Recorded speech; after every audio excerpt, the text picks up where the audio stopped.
대학의 삼강령을 아마도 조금 더 해야 될 겁니다.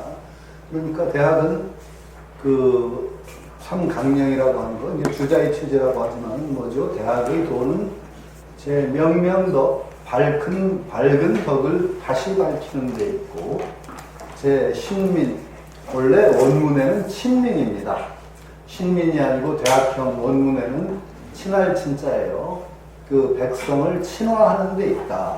이렇게 되어 있는데 그 뒤에 많은 사람들이 친자와 신자가 통한다. 그래서 새로울 신자, 새 신자, 신민이라고 했습니다. 그리고 그건 또 상당히 의미가 있는 것이 그 대학의 그 경과 전으로 뭐 체제가 나눠진 건 아니지만 전이라고 할 수 있는 부분을 보면은 새로운 신자에 관한 주석이 많습니다. 그러니까 새신, 대학에서도 그 친으로 썼지만 신의 의미로 썼다는 것이 상당히 새로 뽑힌다라는 의미가 굉장히 강하기 때문에 친과 신을 같이 보고 많은 주석가들이 친과 신을 같이 봐서 신으로 많이 씁니다. 주자는 완전히 정의천 주희는 새로울 신자로 봤고, 감산 덕청대사도 주자의 본에 개골하기 때문에 새로 핀다라는 뜻으로 봤고, 그 다음에 제지어지선, 지선에 머무르는 데 있다라고 하는 게죠. 그 부분이 계속 이어지고 있습니다. 그러니까 원문, 그 36쪽의 원문부터 했으면 좋겠다고 하셨죠? 네. 네. 그러니까 원문은 한번 보겠습니다. 원문은 뭐냐? 번역을 읽도록 하죠. 워낙 각성 스님이 번역을 충실하게 했기 때문에 여기 뭐 우리가 그 원문을 한문 공부하기 위한 건 아니니까 각성 스님 주해를 번역을 읽어도 됩니다. 번역 보면 첫 번째는 종요함이 자기 마음의 본체를 깨달아 얻는 것이니 그러므로 밝은 덕을 밝힘에 있다고 말했다. 그 다음은 종요로이 천하 사람들로 하여금 모두가 나와 더불어 똑같은 진리를 다 깨달아 얻게 함이니 여러분들 모두가 옛날의 지견이 아니고 새로 참신하게 한번 대사업을 지어서 남도 없고 나도 없어서 함께 태평을 누리는 것이니 그러므로 백성을 친화함에 있다고 말했다. 그 다음은 자기를 위하고 백성을 위하는 그것을 겸손하게 중도에 그만둬서는 안 된다. 여러분들은 모두 종요로의 공부를 해서 철저한 경지에 도달해야 비로소 겨우 손을 뗄 수 있나니 그러므로 시선의 그침에 있다고 말했다. 과연 능히 상권사를 배워서 얻으면 문득 이 바로 대인인 것이다. 그랬죠. 첫 번째는 뭐냐? 자기, 명덕이라고 하는 건 자기 밝은 덕, 명덕을 깨닫는가 자기가 본디 가졌다는 말입니다. 명이 두 개가 겹친 것, 밝은 덕을 밝힌다고 한 이유가 원래 나에게 본체가 밝은 덕이 있다라는 게죠. 덕이라는 말 자체는 상당히 덕 자체라는 말이 어렵습니다. 큰 덕이라고 하고 사람이 덕이 있다 이렇게 얘기하는데 원래 덕이라는 건 뭐냐? 실천을 통해서 뭔가 자기가 얻은 것이 덕입니다. 덕이라는 건 그런 거예요. 그래서 아주 재밌는 것이 고전, 서경이라든지 시경 같은 데 보면은 덕자는 꼭 좋은 의미로만 쓴 건 아니에요. 뭔가 행동을 반복해서, 행위를 반복해서 버릇이 되거나 그러면 다 덕이라고 그랬어요. 그래서 서경 같은 데 보면 흉덕이라는 말이 있어요. 흉한 덕. 나쁜 짓을 계속하면은 나쁜 덕이 생긴대요. 주덕이라는 말도 있어요. 시경에. 주덕은 뭐냐? 서경인가? 기억이. 술을 계속 마셔 술버릇이 들면 주덕이라고 했어요. 주덕, 술주자 주덕 이런 말도 썼으니까 꼭 좋은 뜻으로만 원래는 안 썼던 건데 나중에는 좋은 뜻으로만 씁니다.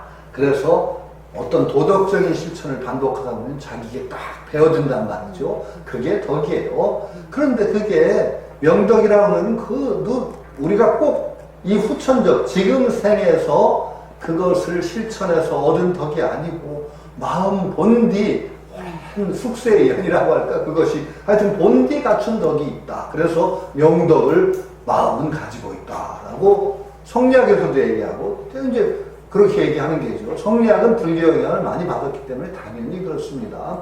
그 명덕을 번역하면서, 아니, 주석하면서 주자는 뭐라고 했느냐. 허룡불매 구중리 응만사. 이렇게 표현합니다. 이 허룡불매, 칠판에 안 쓰겠습니다.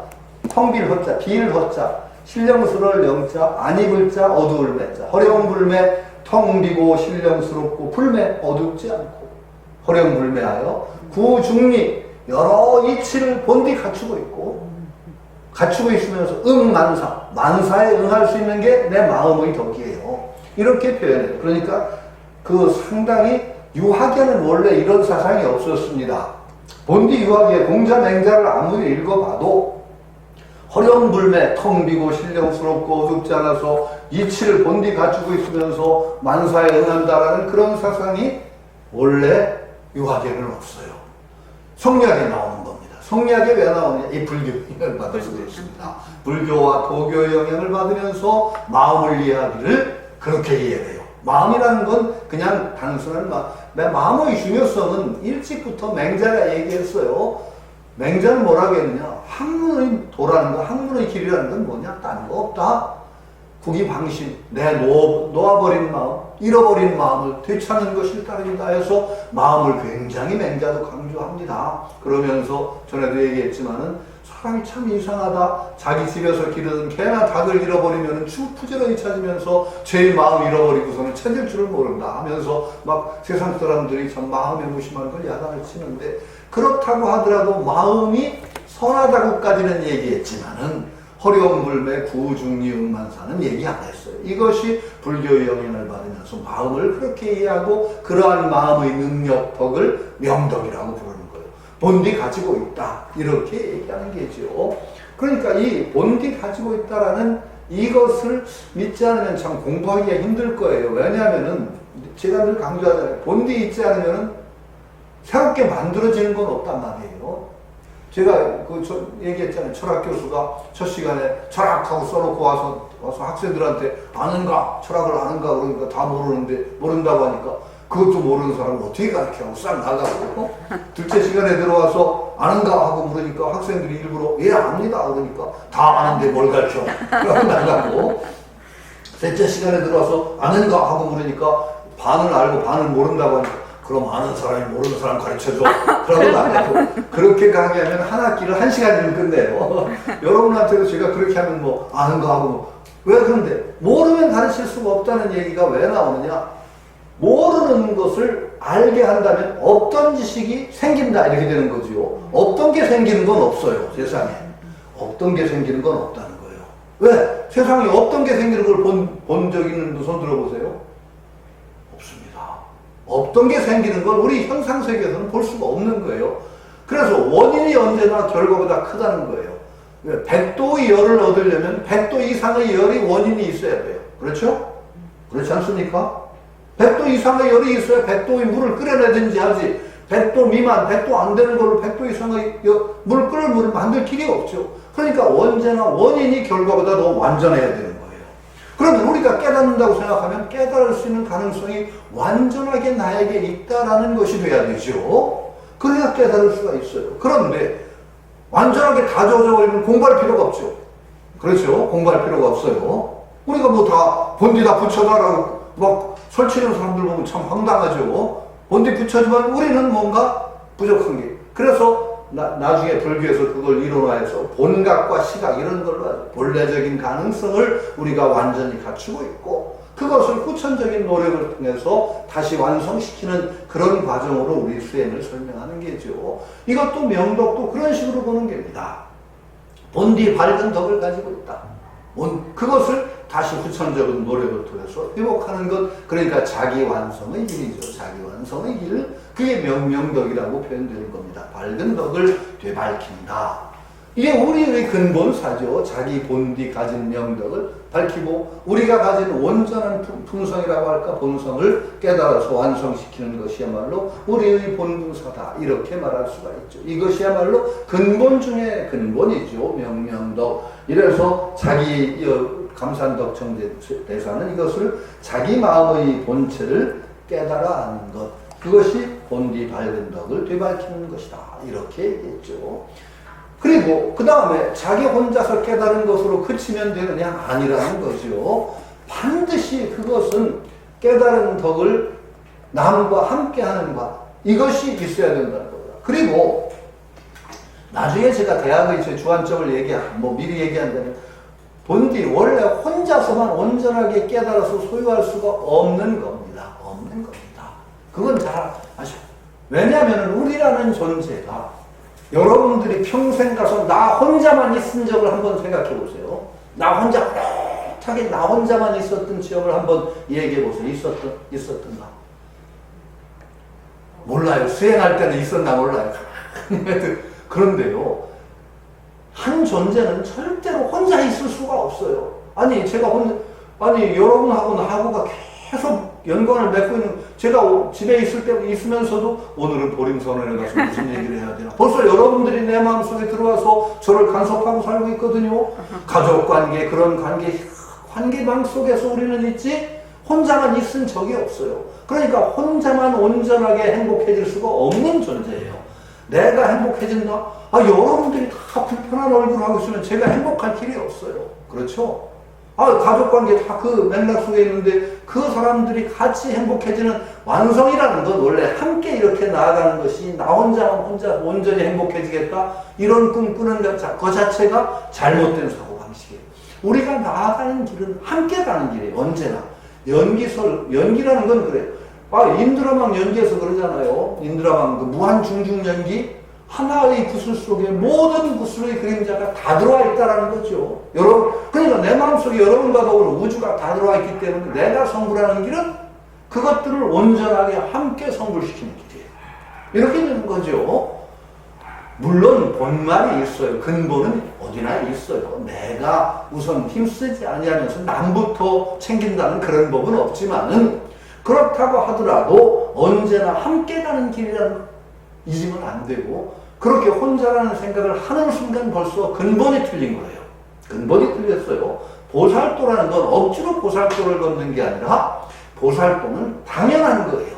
보살의 길이라는 것은, 그러니까 우리가 동업보살의 길을 함께 걸어야 되는 것이지, 그건 선택사항이 아니에요. 내가 이걸 선택해서 아니에요. 그건 그렇게 갈 수밖에 없어요. 그러니까 신민이라고 하는 건 내 주변을 평화롭게 한다는 것은 당연한 거예요. 내가 조금 더 완전한 존재가 되어가면은 그만큼 내 주변이 밝아지는 거예요. 그리고 나를 완성시킨다는 것은 나 혼자만을 닦아가는 도리가 없어요. 여러분이 나 혼자만 훌륭한 사람 되겠다, 절대 안 돼요. 내 혼자 훌륭한 사람이 되겠다는 건 뭐냐? 내 가족관계에서, 예를 들어 내가 훌륭한 사람이 되는 것은 내 부모가 계시다면 부모에게 자랑스러운 아들이 되어가는 과정. 내가 훌륭한 사람이 되는 거예요. 가족관계에서 보다 나은 애비가 되고 애미가 되어가는 과정인 거예요. 그거 똑 떼놓고 나 혼자만 훌륭해지는 법이 있을 수가 없어요. 본디. 그렇잖아요. 그러니까 벌써 내 수양을 하는 것은 가정의 일원으로서 의무를 다하는 게 내 수양하는 과정이고, 사회의 일원으로서 훌륭한 사회의 일원으로서 하는 게 내를 닦아가는 길이고, 국가의 일원으로서 나를 닦아가는 게 나를 닦아가는 길이고, 세계 시민으로서, 그렇죠, 그렇게 가는 길밖에 원래 없어요. 그러니까 지옥 중생을 다 제도하고 한다는 건 자연스러운 일이지, 그러나 시작을 내 가까이서 할 뿐이고 우선 근본이 나니까 근본이 여기에 있다고 강조하는 것이지 원래가 그런 거예요. 그러니까 신민이라는 것은 주변을 편안하게 하고 그들을 새롭게 해나가는 과정, 나와 더불어들 새롭게 해나가는 과정, 그것은 선택사항이 아니라 그냥 자연스러운 일이고 필수다. 여러분들이 조금 더 훌륭한 사람이 되면 여러분들의 빛이 조금 더 밝아지고 주변이 환해집니다. 애쓰실 필요도 없고 원래 그런 거예요. 백만 자성등 밝아지는 거예요. 그러면서 나가는 것이지 따로 애쓰고 그러는 것이 아니고 원래 그런 것이라는 생각을 해야 된단 말이죠. 그러니까 함께 태평을 누리는 길, 이 길밖에 없다. 내가 훌륭해지고 나서 그 다음에 차근차근 불국토를 완성시켜가는 것이 아니라 내가 훌륭해 나가는 과정이 불국토를 주변에 건설해 나가는 과정이다. 이렇게 생각해야 된다. 그런 거죠. 아니죠. 이건 아주 자연스럽게 받아들이셔야 됩니다. 왜냐? 그렇게 나누기 시작하는 것. 제가 불교의 처음서부터 끝까지 핵심 안목은 뭐냐? 연기라고 했어요. 연기를 떼놓고 나면 불교가 없습니다. 그 불자들도 연기를 찾고 있는데, 연기라는 게 뭐예요? 주변 나와 세상이 둘이 아니라는 거죠. 그러니까 당연하게 연기적이에요. 내가 되어나가는 과정, 그것이 무한중중 연기로 얽혀서 내 하나의 변화가 세상의 변화를 이끌어내고 세상이 또 나에게 간섭을 해요. 나에게 간섭을 해서 세상이 잘못됐는데 나 혼자 편안한 길이 없어요. 그러니까 마음 닦는 길이 또 마음만 닦는 게 아니고 당연하게 세상을 다듬어 나가는 것이 마음 닦는 길이에요. 제가 백공 선생님하고 머물러 있으면서 굉장히 놀랬던 것이 주변을 그렇게 꼼꼼하게 다듬으세요. 하다못해 그냥 마당에 잔디라도 하나 이쁘게 가꾸려고 하시고 뭐라도 하시려고 하시면서 그럼 그렇게 하시면 이게 다 주변이 흐트러지면 자네들 마음은 흐트러진다. 그렇게 얘기하시는 거예요. 그러니까 주변을 바르게 정리하고 이 다듬는 것이 마음 다듬는 길과 둘이 아니라는 것을 그렇게 행동으로 보여주시더라고요. 아주 무서운 얘기죠. 그런데 참 한국 불교 병이 깊이 들어가지고 늘 비연기적으로 그냥 뭐 중생 두고 나 따로 두고 그런 식으로 자꾸 생각을 해가지고 그게 제가 무식한 독교라고 해서 불교계 아주 귀찮게 하는 소리를 많이 하는데 상구보리 하와중생이라고 하길래 제가 말 만들었잖아요. 하구보리 상화중생 하죠. 상구보리 하와중생이라고 하면은요, 자꾸 어떤 생각들을 하느냐. 우선 보리는 높이 있어. 귀한 것이니까. 그놈을 열심히 구해서 깨달음을 구한 다음에, 그 다음에 보리 좀 씨앗이 많이 모이든가, 공력이 쌓이면 그 다음에 중생교화로 나선다고 생각하거든요. 이거 아니에요. 하구보리 상화중생이라고 하면 내가 한 억지로 한 말이, 우리 일상 속에서 깨달음을 구해야죠. 왜 꼭 높은 데서 보리를 구해요? 우리 삶이 보리를 구하는 현장, 깨달음을 구하는 길이에요. 이 삶 하나하나 속에서 중생은 또 자기 밑에다 놓고, 아니라 중생 바꾸고 가야 돼. 상하중생이라 상봉중생이라 바꿔야 되나. 하여튼 이렇게 가야 될, 상구보리 하와중생이라는 말, 저는 굉장히 좀 문제가 있다고 생각하는 거예요. 상구보리와 하와중생이 둘이 떨어지고, 그 다음에 보리 구한 다음에, 그 다음에 중생 교화한다? 그거 아니에요. 함께 늘 가게 되는 거예요. 함께 가는 거예요. 그 마음을, 그렇게 마음을 딱 먹어야 수행이 바르게 돼요.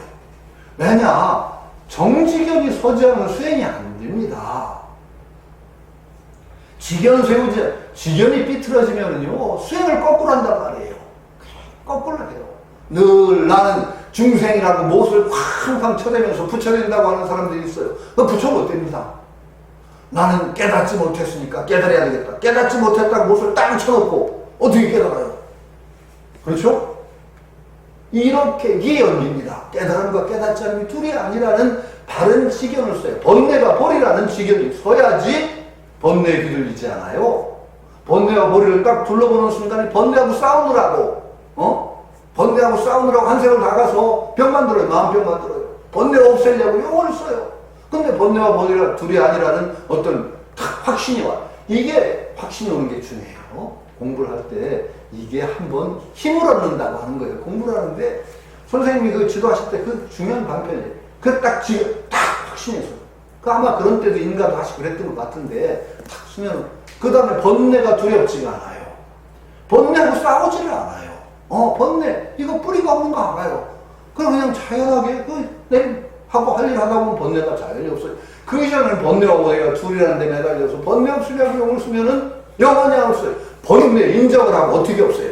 이게 지견이 바르게 안 쓰면은 번뇌 영원히 못 없어요. 번뇌 그 인정하고 그 다음에 어떻게 있게 만들어 놓고 그 다음에 어떻게 없애냐는 말이에요. 이게 굉장히 무서운 얘기입니다. 그러니까 지견이 이렇게 바르게 써야 된다. 중생 교화라든지 신민이라는 것이 나의 깨달음과 둘이 아니다. 함께 가는 길밖에 없다라고 딱 생각하시고 나면은 그런 방황이 없어요. 신민. 그리고 그것을 언제나 최선까지 지극하게 이루어야 된다는 게 마지막 종목이니까 이것은 명덕과 신민, 명명덕과 신민을 하나 그 안에 다 가지고 있어요. 명명덕과 신민을 언제나 지극한 데까지 이끌고 나가야 된다. 이것이 우리의 목표라는 것을 확실하게 해야 된다는 거죠. 이게 확실하게 하는 건 뭐냐? 소원이 서는 겁니다. 명령덕과 식민 이것을 지극하게 이루겠다는 소원을 확실하게 세우는 것. 이게 말해서 저도 요 예불 할 때 참석하면 마지막에 동업보살의 소원 같은 거예요. 동업보살의 소원. 그것을 확고하게 딱 세우고 나면은 흔들림이 없이 쭉 그 길을 가는 것만 남죠. 그러니까 언제나 대학이나 유학이나 똑같아요. 그 근본 틀은 저는 같다고 생각해서 하고, 이 감산덕충스님이 같다는 입장에서 이렇게 대학 주석을 내는 게죠. 삼강령이 딱 첫 번째 나오는 것도 그런 대종을 얘기하는 것이고, 이건 또 유학에서는 어차피 이제 유학을 또 유학 자체에서 이해할 필요가 있는데, 유학은 어떤 학문이냐? 수기 치인지학이라고 해요. 수기의학, 수기와 치인, 남을 다스리는 이 두 개를 병행하는 학문이 유학이에요. 수기치인지학, 수기 아닌 수기치인이라고 하는데, 유학은 조금 특징이 어디에 있느냐? 요거 불교하고 조금 구분을 해야 돼요. 어떤 점에서. 치인이라는 표현을 써요, 유학에서는. 유학자들은 언제나 자기가 통치하는 입장에 서려고 하는 게 유학자라는 걸, 유학을 기왕 배우시니까 알아두세요. 유학자는요, 그냥 평범한 일개 소시민으로 살려는 사람은 유학자가 아니에요. 유학자는 언제나 자기 학문을 통해서 백성을 다스리는 입장에 가고자 하는 사람들이라는 걸 아세요. 선비라고 하는 거, 선비사자죠. 맹자의 이 말이 나와요. 선비사자를 얘기하면서 사지사야, 선비가 벼슬하는 것은 농부가 밭 가는 것과 같다. 선비는 벼슬이 목적이에요. 벼슬이 직업이에요. 직업. 그러니까 벼슬을 통해서 사람을 다스려서 세상을 좋게 만든다는 그 입장에 선 게 유학이라는 거, 이걸 인식을 하셔야 됩니다. 나중에는 유학도 일반 사람들도 수양의 학문으로 배우지만 원래 유학이 치인의 학문이에요. 반드시 벼슬해서 그것을 통해서 세상을 평화롭게 만들고 좋게 만드는 것. 그러니까 옛날 선비들은 벼슬이 직업이란 말이에요. 절대 그냥 농사 짓고 하면서 한평생 살겠다는 생각이 없는 사람들이라는 거. 그게 사화도 그래서 일어납니다. 왜? 선비는 반드시 벼슬해야 되는데, 벼슬은 수가 정해져 있고, 그러니까 막 올라오는 사람이, 기득권 가진 사람들이 탄압하고 이러다 보니까 사화도 일어나는 그런 구조가 있는 게 유학이죠. 불교하고는 좀 달라요. 그런데, 불교에서는 이제 선비하고 비슷한 게 스님이라고도 할 수 있어요. 스님들은 일종의 특별 계급이에요. 불교 안에서. 그건 어떻게 인정해야 되냐? 특별 계급이라는 건 어떻게 인정해야 되냐면, 그거는 사관생도나 이런 것처럼 부처님 당시에 그 부처님이 깨달으시는 것을 부처님 일반 대중을 똑같이 고르게 다 향상시킨다? 거의 불가능한 거예요. 그래서 어떤 방편을 쓰셨느냐? 그 인도에는 당연히 아주 그 환경이 맞게 뭐가 있었냐면 슈라마나 사문이라는 것이 보편화되어 있었어요. 부처님이 첫 출가자가 아니죠. 슈라마나라고 그래서 사문이라고 번역되는 건데, 어떤 목표를 가지고 학문을 하고 수행하는 그런 집을 버리고 나와서 그런 것을 전업으로 삼는 사람들이 이미 있었어요. 부처님은 그걸 딱 받아들여서 대중을 전반적으로 쫙 한 번에 그 당시 상황에서 향상시키는 게 불가능하기 때문에 그들을 딱 받아들여서 잔교를 육성하듯이 육성하셨어요. 스님들을. 그들을 쫙 보내서 포교를 하시려고, 가르침을 펴려고 하는 그런 방식을 취한 거죠. 그게 사문이에요. 그게 스님들은 일종의 특수한 계급으로 받아들이신 거예요. 그래서 그러면서 스님들을, 그러려면 가르침을 베풀려면 그분들을 존중해야 돼요. 존중하는. 그래가지고 스님들의 권위를 굉장히 높여서 그들을 통해서 중생들을 교화하는 아주 전위부대라고 할까? 특수부대로 사용하신 게죠. 그런데 그게 오래 계속되다 보니까 어떻게 됐냐? 사람 위에 스님이 있다, 이런 게 돼요. 그래서 이제 일반 사람들은 사람 위에 스님이 있다가 되니까 스님하고 사람이 수직적으로 이제 서열에서 매겨진 것처럼 돼가지고 막 스님들의 권위가 나와서 나중에는 제가 2, 3년에 스님 바람을 막 까는 이유가 우리 속세 사람들은 이번 생에서 성불 못하니까 복이나 열심히 짓고 다음 생에 성불하자, 이런 사상까지 나오게 되니까 대승불교가 팍 튀어나올 수밖에 없는 거예요. 그러면 어떻게 돼요? 영원히 성불 못하거든요. 우리가 바로 스님들을 구원해서 사관생도를 양성하듯이 그들을 통해서 다시 우리가 받아야 되는데, 이게 마치 계급처럼 형성되고 나면 일반인들이 성불이 기가 막혀요. 그래서 대성이 탁 나올 수 있는 분위기가 나오는 거죠. 그게 대성이 나오는 거예요. 이런 것인데 스님하고 선비는 좀 다르죠. 선비들은 언제나 치자의 입장에 서려는 것인데 스님들도 조금은 그런 건 좀 있어요.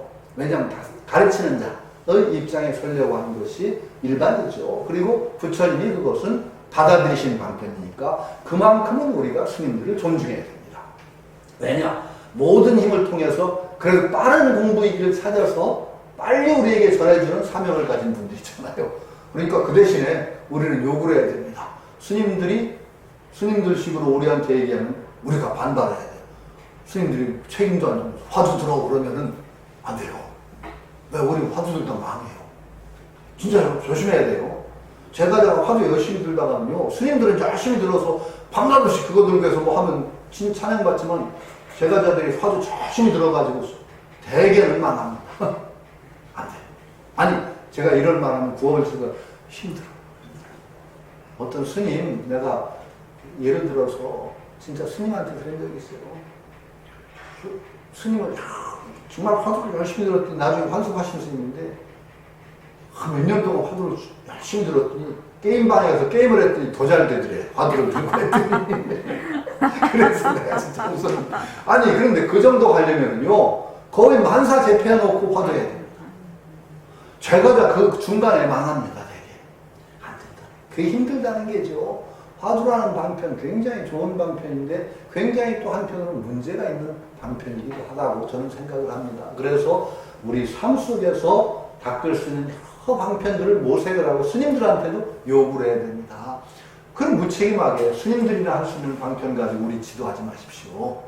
우리 삶 속에서 할 수 있는 방편을 좀 제시해 주십시오. 이렇게 얘기해야 되죠. 저는 새말투기 같은 게 대풍 선생님의 아주 고심 속에서 나온 하나의 중요한 방편이라고 인식하는 이유가 모습을 잘 굴리자. 이게 굉장히 우리 삶 속에서 우리를 바꿔 나가는 방편으로 자리매김을 할 수 있다는 게죠. 자, 그렇게 가는 거죠.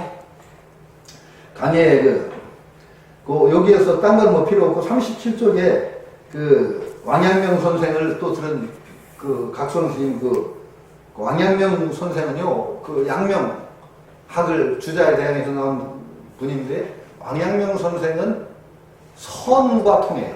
왕양명 선생은. 주자는 화엄학과 통해요. 그래서 왕양명 선생이 선과 통하는 왕양명 선생의 말을 한번 37페이지 사고로 된 그 시를 한번 읽어보죠. 무선무학은 심지본체하여 유선유학은 의지도하여 지선지학은 시양지하여 위선과학은 시경무리야. 이렇게 표현한 왕양명입니다. 무선무학, 선도 없고 악도 없는 것은 마음의 본체고, 유선유학, 선도 있고 악도 있는 것은 의지도, 뜻이 움직이면은 어떤 때는 선으로 향하기도 하고 악으로 향하기도 하고, 지선지학, 그 가운데서 선을 알기도 하고 악을 아는 것은 양지라는 건 다 태어나면서 아는 알미라는 거예요. 우리가 양심이라고 그러죠. 양심이라는 건 좋은 마음이 아니라 어떤 의미가 양자가 태어나면서 아는 그런 마음이라 양지하고, 위선과 선을 행하고 악을 제거하는 것, 그것은 경물, 사물을 바르게 하는 것이 위선과학입니다. 그래서 마음으로부터 쭉 의와 쭉 나가는 과정을 왕양명 선생이 이렇게 얘기했다. 이렇게 했죠. 그래서 이 감산덕천께서는 이 세 가지 명명덕, 신민, 지어지선 요거를 하면 바로 대인이 되는 것이다. 이렇게 얘기하시고 이제 그 강에 되어 있는 겁니다. 그 다음에 쭉 나가보십시다. 42쪽으로 갑니다. 명명덕 자리인 오명의 명.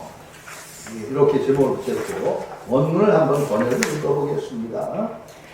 명명덕이라고 할 때 그 두 개의 명자가 두 개 겹쳤죠. 두 개의 명자를 모름지기 분명하게 이해할 것이니, 이 두 번째의 명자는 명덕이라고 할 때 두 번째의 명자는 광명의 명이다. 원래 빛난다는 광명의 명. 이것은 자기 마음의 본체를 가리키니고, 첫 번째 명자는 두 가지 뜻이 있나니, 하나는 오명의 명이고 하나는 소명의 명이다. 이 오명이라는 건 깨달아 밝힌다는 뜻이고, 소명이라는 건 밖에까지 환하게 비춘다. 비춰서 밝게 한다는 말이다. 만일 첫 번째 명덕 외에 나아가 자기의 공부를 말한다면 곧 깨달아 밝히는 오명의 명이니, 깨달아 밝히는 오명의 명, 내 가진 것을 깨달아서 밝힌다는 오명의 명이니, 말하자면 이 명덕은 나에게 본래 있는 성품이다. 본래 있는 성품을 밝히는 것이 오명의 명이다. 다만 언젠가 미해서 알지 못하니 마치 어떤 미한 사람이 공연히 자기 머리가 없다고 말하여 사방에 헤매면서 찾았으나 찾아 얻지를 못했다가 어느 날 호련히 깨달아서 본래 자기 머리가 여전히 있었고 본래부터 잃어버리지 아니함을 당장히 하는 것과 같다. 그러니까 본디 자기가 가진 것을 깨달아서 하는 것이 오명의 명이다. 지금 오명의 명을 얘기하고 있는 겁니다. 우선 깨달아 밝히는 것, 자기가 본디 가진 것을 깨달아 밝히는 것이 오명의 명이다. 나에게 머리가 없다고 생각하는 사람이 있었나 진짜 모르겠는데. 연여달다. 예? 연여달다. 부처님. 그 망각, 건망증이 심한 것 이런 얘기도 하더라고요. 건망증 심한 경지가 어떤 경지냐. 담뱃대를 들고 가면서 내 이렇게 뒤로 할 때는 내 담뱃대 어딨지? 여기 있구나. 어딨지? 여기 있구나. 이렇게 잊어버린다는 사람도 있다고 하더라고요. 이게 건망증이 심하다니까 자기 머리 잊어버리는 사람이 있었는지 모르지만 장난 옛날 농담이 있죠.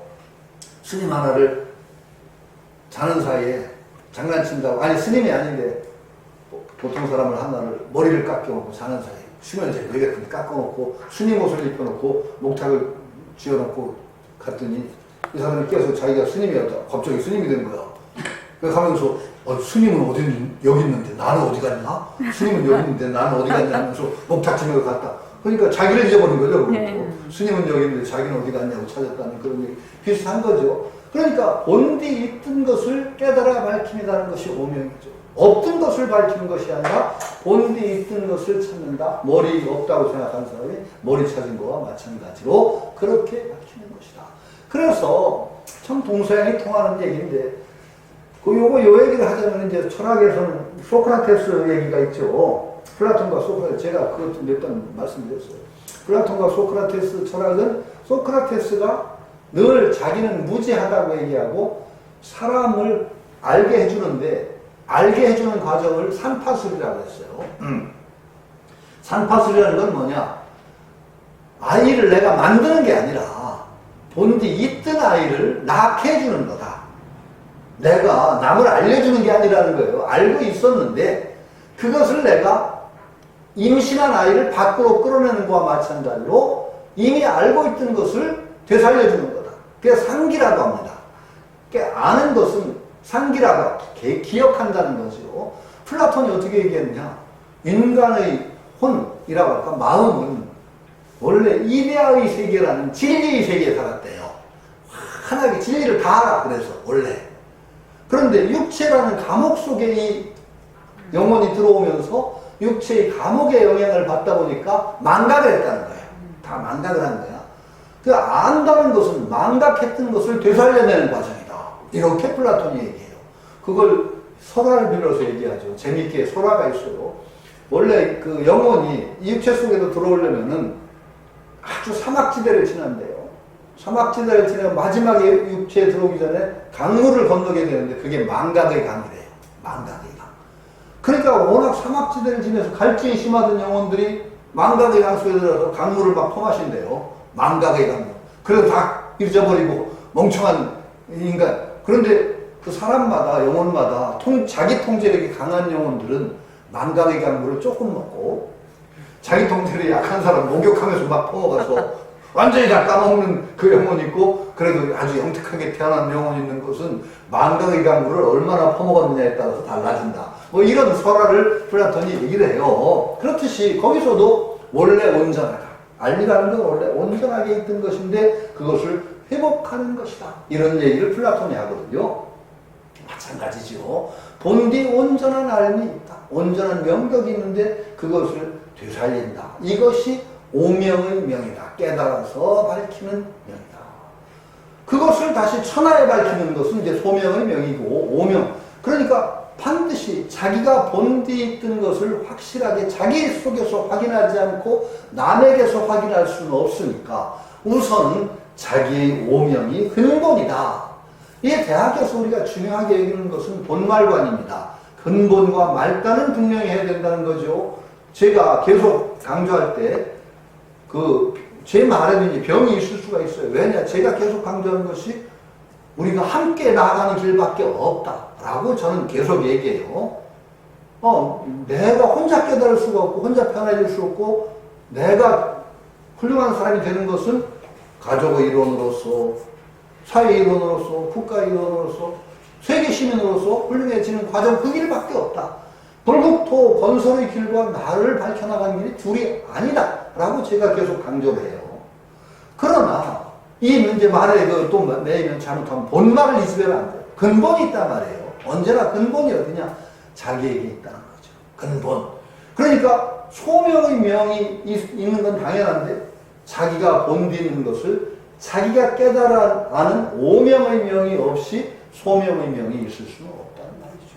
그러니까 언제나 자기 노력을 계속 자기에게 본디 있는 것을 깨닫는 자기 수행이 근본인데 그 근본이라는 것 때문에 그것을 자기와 남을 둘러오는 데 빠지지 말라는 얘기지 근본을 잊어버리라는 얘기를 안 하라고 하죠. 그러니까 오명의 명, 자기가 본디 가진 것에 대한 확신, 그리고 확신은 어떻게 올까요?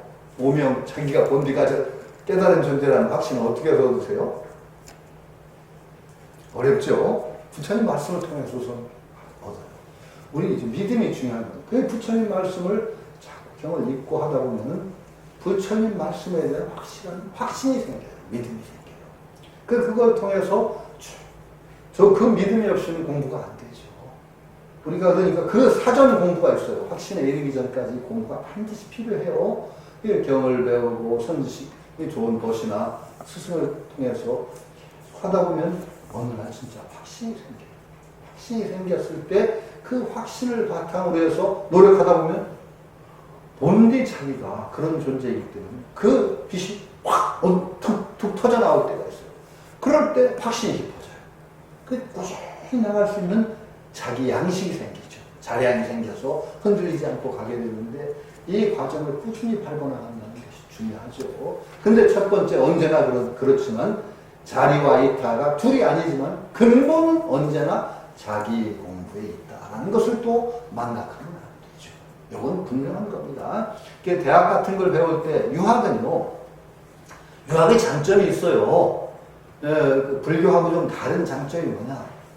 불교는 굉장히 강점이 어디 있냐면 불교의 강점은 확실하게 인도의 전통에 얹혀져 있기 때문에 불교가 그 우파니샤드라든지 요가 수행의 전통 아래 불교가 쫙 있다는 말이죠. 불교는 굉장히 강한 자기 수양의 측면에서는 굉장히 강합니다. 굉장히 강해요. 세계에서 이제 물론 우파니샤드나 힌두교도 있지만은 불교처럼 세밀하게 자기 마음을 닦아나가고 수행하는데 상세한 안내를 해주는 종교는 없습니다. 이건 확실히 믿으셔도 됩니다. 틀림없습니다. 오죽하면 불교가 서양에 소개됐을 때 서양의 철학자들이 정말 기겁을 하고 놀랄 정도로 유식학이라든지 그런 걸 보면은 도대체 그 시절에 어떻게 이렇게 마음에 관해서 깊이 있는 통찰을 하고 이게 정말 이런 어디 놀랄 정도죠. 그런데 이제 그 인도적인 전통이 굉장히 강하게 그 영향을 가지고 있는 측면에 반대급부적으로 조금 약할 수 있는 측면이 뭐냐? 사회관계입니다. 사회관계. 우리가 세상을 올바르게 세워나가고 분명하게 내와 세상이 둘이 아닌데 세상을 올바르게 건설해 나가고 하는 그 논리에 그리고 사람과 사람의 관계 이 여기서는 불교가 좀 약합니다. 왜 약하냐? 그것도 약할 수밖에 없는 이유가 있어요. 주로 남은 기록이 뭐예요? 경전으로 남은 기록이 제가자에게 해준 얘기가 남지 않았습니다. 주로 스님들이 해준 얘기가 다 경전으로 기록이 됐어요. 아마도 부처님이 굉장히 많이 제가자들에게도 얘기를 해주셨을 것 같아요. 왜? 부처님이 그 탁발하시고 계속 하자면 제가자들과 교섭이 없었다고 할 수가 없거든요. 그런데 주로 기록한 게 스님들이고 스님들에게 한 얘기만 다 남다 보니까 스님들은 사회성이라든지 그런 것을 굉장히 강조해야 될 이유가 있는 분들이에요? 아닙니다. 이거 스님이 직접 저한테 한 얘기 제가 말씀드렸잖아요. 벼룩 서말은 한 길로 몰고 갈 수 있어도 스님이 한 말이면 스님이 농담 삼아 그렇게 하더라고요. 중 세 마리는 스님이 중 세 마리는 한 길로 못 몰고 간다고? 그게 스님이 저한테 해주는 말이에요. 왜? 그렇게 강한 개성들을 가지는 분이 스님이에요. 수행을 하겠다. 한평생을 모든 사회관계 단절하고 수행에 뛰어드는 그 에너지를 어디서 얻느냐? 사회관계 중요한 게 아니에요. 그런 스님들을 중심으로 해서 이 기록이 되어 있고 경전이 남아있기 때문에 전혀 어떤 세상을 건설해라고 하는 얘기가 불교는 없습니다. 어떤 경전을 보더라도 그게 많지 않습니다. 불국토 건설이라든지 그런 대승에서는 그게 많이 나옴에도 불구하고 불교 안에 그게 적습니다. 그걸 확실하게 하셔야 됩니다. 인정해야 됩니다. 불자들이. 그리고 불교가 중국에 들어와서 조금 그런데 약간 취약했는데 중국에 들어와 딱 정면으로 부딪히는 사상이 뭐냐? 유교입니다. 유교하고 딱 부딪혀보니까 야, 유교가 보통이 아니거든요. 그리고 유교는 동북아라는 그 황하유역의 문명권에 딱 터전을 잡고 있었기 때문에 그 조직사회에 딱 알맞는 규범들을 이미 강하게 세우고 있었어요. 그러니까 불교가 인도에서 인도 태생인 불교가 원래 바탕도 좀 다른 불교가 중국에 와서 그 황하유역이라는 그 속에서 자라나는 한동안 뿌리를 내리고 있던 그 규범체를 싸우려고 하니까 힘이 들어요. 인도 자체의 규범하고 맞지도 않는 측면이고 그러니까 불교가 스스로 반은 포기를 해버려요. 그때 반은 포기를 합니다. 그러면서 세상살이의 영역, 윤리의 영역, 가족관계 뭐 이런 국가와의 관계 이런 영역은 불교에서 원래 좀 가르침이 좀 적기도 하고 그러니까 그건 너희들이 맡아서 유교한테 맡깁니다. 우리는 강점, 수행하고 종교심 이런 것을 끌어잡고 불교가 쫙 거기에 안주해서 불교적인 종교의 정체성을 거기서 찾게 됩니다. 그게 천년이죠. 그러다 보니까 불교가요 반쪽 종교가 되는 겁니다. 반쪽 종교. 그래서 한편으로는 쉬운 측면이 있어요. 유교를 적당하게 받아들여서 유교 속에다 불교적 정신을 슬쩍 집어넣어서 이거 하다못해 쇠속 5개를 보세요. 화랑 쇠속 5개. 거기에 불교적인 교가 뭐 들어있습니까? 살생유택밖에 없어요. 살생유택.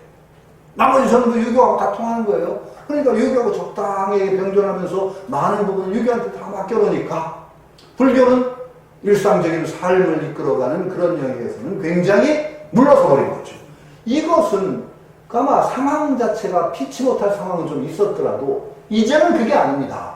이제 지금 유교가 있습니까? 뭐가 있습니까? 아니죠. 그런데 불교가 여전히 그러고 있단 말이죠. 여전히. 우리 세속적인 삶을 이끌어가는 윤리규범은 불교 자체도 제시해줘야 되는데 안 하고 있는 거예요. 버릇이 돼가지고. 천년이 한 버릇이 돼가지고. 계속 종교심만 부여하고 이래가지고 안 하고 있는 거예요. 이 대학이라는 이런 걸 읽으면서는 그런 걸 배워야 됩니다. 우리 세상살이, 가족관계 이런 것에 대한 불교적인 규범이 나와야 돼요. 그래야 그게 수행이 되는 거예요, 또. 이걸 이제 대학은 철저히 유교적인 틀에서 나 개인으로부터 나 가족과 이웃과 사이로 어떻게 나가느냐를 쫙 제시해주고 있거든요. 이 틀을 우리가 받아들여야 돼요. 그래서 불교, 우리가 성불하는 길과 이 세상과 가족과 이것을 얼마 차츰차츰 갖고 나가는 그 길을 함께 말하자면 매칭시킨다고 할까? 그것을 대안해서 배워야 됩니다. 왜 그러냐? 세상이 달라졌거든요. 예를 들어서 제가 계속 강조하죠. 지금 계율이 없어졌다 그러잖아요. 계율 없어요. 불교에 지금 계율이 없습니다. 한국 불교 계율이 없습니다. 왜 없느냐? 여러 가지 이유 중에 제가 가장 단적인 이유를 들면 부름주계 때문에 그렇다고 계속 말씀드리죠. 어떤 절에서 저한테 한 법회를 봐달라고 해서 쭉 하다 법회 보다가 법회 대중들한테 부름주계를 지킬 수 있는 분 손 들어보세요. 그랬더니 다 교회 받은 분들이 하나가 들어요. 부름주계를 지킬 수 있대. 그래서 어떻게 그걸 지키세요? 그랬더니 저는 알코올이 체질에 안 닿아요. 미치고 그런 사람밖에 부름주계를 지키지를 못해요. 완전히. 그래요. 그러면은요, 주는 사람도 부름주계를 지키리라는 기대를 안 해요. 스님들한테 물어보면 안 해요. 스님들도 부름주계 못 지키는데. 그 다음에 제가 받는 사람도 부름주계 지키려는 마음 다짐 하나도 안 해요. 그러면 어떻게 되느냐? 계율이 하나만 권위를 잃으면 나머지는 뻣뻣이 다 권위가 사냐? 하나 안 지켜도 되면 나머지는 다 안 지켜도 되는 게 되는 거예요. 그러니까 불자들은 계율 지킬 생각이 하나도 없어요, 지금. 없습니다. 그러면 우리 세속적인 삶을 뭘로 이끌어갈 건데요? 우리가 저는 부름주계를 정말 부름주계를 지켜야 되겠다고 불교에서 스님들이 다 동의하면 강하게 내세워야 돼요. 이 세상에 술 있다는 게 참 못마땅하다. 술 없애자, 우리 술 안 먹자 하고 전부 나서야 돼요. 근데 불가능할 것 같죠? 가능하실 것 같아요? 그럼 불교가 묻힐 것 같단 말이죠. 어떻게? 저는 당연히 마약 하지 말라 정도로 바꿔야 된다는 거예요. 그리고 나머지 계율도 지킬 수 있는 규범을 만들어줘야 되죠. 그런 거예요. 그리고 이게 계율이 어떻게 확산이 되느냐. 불살생기 하나를 자꾸 연구를 하다 보면 제가 계속 강조하듯이 과소비를 하면 살생으로 이어진다. 이렇게 나와야 돼요. 과소비가 뭐냐? 다른 중생의 목까지 내가 도둑질하는 것이다. 투도가 일어난다. 내가 쓸데없이 소비를 하면은 다른 중생의 몫을 내가 도둑질하는 것이다. 도둑질 당한 중생은 생존 경쟁이 혹독한 생존 경쟁 속에 죽어나갈 수밖에 없어요. 멸종이 되는 거예요, 잘못하면은. 나한테 뺏겨가지고, 인간들한테 자기 거 다 뺏겨가지고, 수탈당해가지고, 도둑질 당해서 숱하게 죽습니다. 인간이 지구의 암세포라고 제가 그러잖아요. 인간이 번성하면 주변이 다 망가져요. 그러면은요, 자, 불교에서 이제 계율이 나와. 이런 해석이 나오면 어떻게 되냐. 우리 일상생활을 지탱하는 여러 행동 양식을 규정해야 돼요. 불살생을 확대해가지고, 우리가 소비 문제에 대해서 어떻게 해야 되냐. 불자들은 소비를 이렇게 해야 됩니다. 그리고 성적인 문제. 이게 스님 규범에서 이제 성적인 문제를 조명하다 보니까요, 성이 죄악시가 돼요. 죄악으로 여겨져요, 성은. 스님들 계율은요, 성에 대해서는 정말 끔찍합니다. 얼마나 끔찍한지 아세요? 율장이, 계율이 성부터 나와요, 성부터. 그것 때문에 이렇게 제정이 되고. 율장이 선거를 보세요. 3분, 5분 다 보세요. 성문제부터 딱 나오는데 뭐라고 규정이 되느냐. 여성의 성기를 비구한테 독사아가리처럼 얘기하는 거예요. 이렇게 나옵니다. 자, 이런 관점이 불교의 근본 관점이다. 성의 문제에 대해서 불교는 이렇게 부정적인 그럼 제가자들 다 죽으라는 거예요. 제가자들 성생활 안 할 수 없는 제가자들 부부생활 할 때마다 부처님 죄 좀 짓게요 그러고서 열심히 성생활하고 참여하고 그러고 살란 말이에요? 아니거든요. 이건 당연히 그건 스님들한테 요구된 스님들의 조건이에요. 상황이에요. 기라는 대기섭이라고 할 때 기라는 말은 제가 계속 강조하지만 조건이라는 뜻이에요. 어떤 조건에 대해서 한 말을 불교 자체로 이해하지 말라는 말이죠. 불교의 성에 관한 관점은 그렇게 타부적인 아닙니다. 스님들은 굉장히 그게 강하게 요구될 수밖에 없습니다. 성의 너희를 통제 못하면 스님 생활이 안 됩니다. 그리고 그걸 적당히 넘어가면 스님들 수행 에너지가 안 나옵니다. 그렇기 때문에 스님들은 강하게 성적인 통제를 요구하는 거죠. 그럼 거기에 대해서도 뭔가 성윤리가 불교에서 나와야 돼요. 제가자들을 중심으로 한 모든 사람들을 중심으로 성윤리가 나와. 그럼 불교에 성윤리 있습니까? 없습니까? 없습니다. 제가 단적으로 얘기하죠. 지금 몇 분 스님들은 그런 시도를 하고 있어요. 있는데 제가 그냥 일반적인 불교에서 제시된 성윤리가 하나도 없습니다. 제가 너무 강하게 얘기했나요? 그러면 우리 불자들이 성이라는 것이 얼마나 큰 문제인데 거기에 대한 윤리 가이드 하나도 없는 종교, 이게 우리 삶을 이끌어가는 종교로 있을 수가 있습니까? 말이 안 되는 거 아니에요. 이건 분명히 말해야죠. 우리 성 문제를 적절하게 이끌어주는 규범체계가 불교에서 나와야 돼요.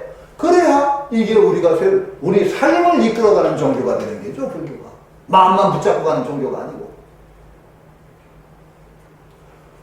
이건 정말 중요한 겁니다. 그런 불자들이 늘 관심을 써야 돼요. 우리 주변 문제, 현실적인 삶 속에서 정말 내가 어떤 존재로 어떻게 살아가야 하는 문제가 그냥 동떨어진 문제로 나와서는 안 되는데 유학 경전과 함께 공부를 하다 보면 이게 문제가 돼요. 아, 이렇게 제시가 되는구나. 유학에서는 이렇게 제시가 되는데 불교에서는 어떻게 제시가 될 수가 있을까? 아니면은 유학에서 제시된 것을 불교적인 것으로 해석하면 어떻게 해석할 수 있을까? 이런 과정들이 불교의 피가 되고 살이 된다는 거죠. 저는 그래서 외전 공부를 할 필요가 있다고 생각해요. 제가 말씀드렸죠. 외전이라고 꼭 외전이 아니에요. 불교는 어떤 종교냐? 부처님 말씀은 좋은 말씀이다. 되게 처음에는 그랬어요. 나중에 불교는 품이 얼마나 넓으냐. 좋은 말씀은 다 부처님 말씀이에요. 이렇게 되는 거예요. 불교는 그만큼 넓어요. 품이. 좋은 말씀 다 부처님 말씀으로 받아들일 수 있는 종교가 불교입니다. 그게 유학 가릴 거 없어요.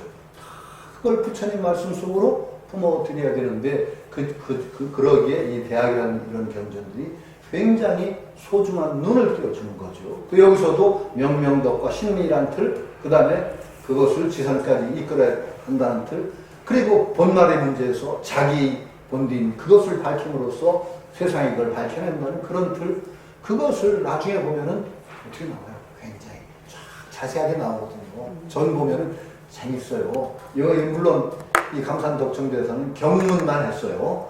전 보면은 그 가정 문제 어떻게 해야 되냐 이런 문제들이 자세히 나오는데 이것들이 다 불교의 피가 되고 살이 될 수 있는 그런 이렇게 알고 넘어가기로 하겠습니다. 오늘 또 끝내야 될 거 같네요. 오늘 하나 더 하면 넘어갈 거 같고 지금 오늘 이만 마치겠습니다. 고맙습니다.